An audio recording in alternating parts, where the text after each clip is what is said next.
죄 가운데 나아가지 않도록. 어느 전도자가 작은 도시에서 복음을 전하고 있었습니다. 그는 간절하고도 열정적으로 죄에 대한 심각한 결과와 무서운 형벌을 선포했습니다. 그때 한 사람이 다가와서 조롱하는 투로 야유하며 전도자에게 물었습니다. 죄의 무게가 얼마나 됩니까? 50파운드? 100파운드? 500파운드쯤 되는가요? 도대체 그까짓 죄가 무엇이란 말이오? 당신은 우리가 무거운 죄를 지고 있다고 하지만 나는 이렇게 자유스럽지 않소. 자, 죄의 무게를 말해보시오. 그때 전도자는 이렇게 대답했습니다. 죽은 시체 위에 100파운드의 무게를 얹어 놓으면 그 시체가 무게를 느낄 수 있겠습니까? 당신은 이미 죄로 인하여 죽었기 때문에 그 죄의 무게를 모르는 것입니다. 태어난 대로 느끼는 대로 살다 보면 결국은 죄를 따라 살게 됩니다. 사람의 본성이 선하지 않다는 것은 바로 자신이 누구보다 가장 잘 알고 있습니다. 그러나 죄가 주는 일시적인 쾌락이 너무 강렬하기에 죄의 삭은 사망인 걸 알면서도 연약해 넘어질 때가 많습니다. 혹시 죄로 인해 넘어졌다면 우리는 즉시 하나님께 나아가 자기 죄를 고백해야 합니다. 죄를 지었다는 자책감에 빠져 믿음을 포기하지 말고 나를 절대 포기하지 않으시는 주님께 기도로 자백하고 죄의 쾌락보다 더욱 강한 사랑의 기쁨을 간구하십시오.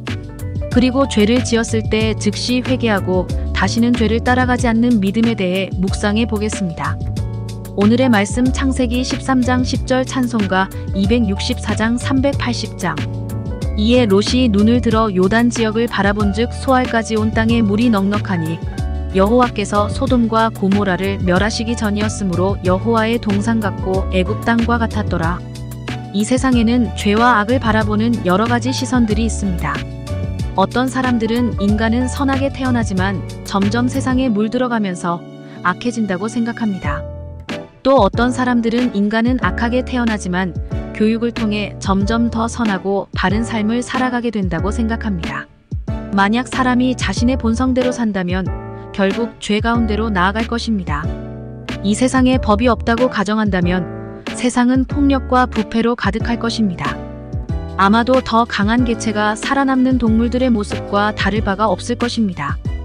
우리의 본성은 결국 세상의 쾌락을 추구하기 때문입니다. 죄는 당장에 보기에는 더럽지 않고 오히려 아름답기까지 합니다. 롯은 죄가 가득한 소돔으로 자신의 거처를 옮겼습니다. 소돔이 보기에 더 아름다웠기 때문이었습니다.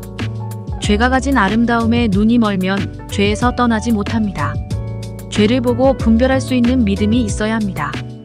우리는 그리스도를 위해 살기 위해 주님께 나아가야 합니다.